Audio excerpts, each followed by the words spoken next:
கலைஞர் உனக்கு role model, Jayalalithaa உனக்கு role model. நாங்க கலைஞர் ஜெயலலிதாவை எடுத்து அரசியல் பண்ணவங்க. Bro what bro why bro it's very wrong bro. நீங்க சொல்றதெல்லாம் ராங் ப்ரோ. மக்களுக்கு பயனுள்ளதாக யார் நல்லது செய்யறாங்களோ அவங்க கிட்ட இருக்கிற நல்ல விஷயங்களை எடுத்துக்கிட்டு தப்பு கிடையாது. அவங்க கிட்ட இருக்கிற கெட்ட விஷயங்களை எடுத்து நாங்க செஞ்சாக்கா அது தப்புன்னு கூட விமர்சிக்கலாம். களத்துல இல்லாதவங்க பேச மாட்டோம். நாங்க எல்லா களத்தில் நிக்கிறோம். என்ன பிரயோஜனம்? 2016 களம், என்ன பிரயோஜனம்? 19 களம், என்ன பிரயோஜனம்? உள்ளாட்சி களம், விக்கிரவாண்டி களம், என்ன பிரயோஜனம்? எல்லா போராட்ட களத்தில். களத்தில் நிக்கிறது கூட பிரச்சனை இல்லைங்க.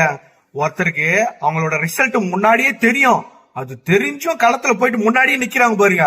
அந்த மாதிரி தைரியம் நாம் தமிழர் கட்சி அவங்களுக்கு தான் தெரியும். ஏன்னா இவங்களுக்கு ரிசல்ட் முன்னாடி தெரியும். என்ன ரிசல்ட்? தோல்வி. தோல்வின்றது அவங்களுக்கு ரொம்ப பழகின விஷயங்க. அதெல்லாம் ஒண்ணு புதுசு கிடையாது. இப்ப மட்டும் இல்ல, காலகாலமா உங்களுக்கு கிடைக்க போறது தோல்வி மட்டும்தான். இப்படி வெறும் வாயில வடை சுட்டுட்டு மத்தவங்களை கேவலமா கெட்ட வார்த்தையில பேசினு இருக்கிறதுக்கு மட்டுமே தான் நீங்க கட்சி ஆரம்பிச்சீங்க. மத்தபடி ஜெயிக்கணுன்ற இலக்கெல்லாம் ஒண்ணும் கிடையாது. மக்களை ஏமாத்தி அவங்க கிட்ட இருந்து வர திரள் நிதியை வச்சு நீங்க பொழப்பு நடத்தலாம். ஆனா ஒரு காலமும் வெற்றி பெற முடியாது. வாயால வடை சுட்டு வேணா இருக்கலாம். இந்த மாதிரி ஜென்மத்தெல்லாம் எப்படிதான் உலகத்துல இருக்காங்களே எதுவுமே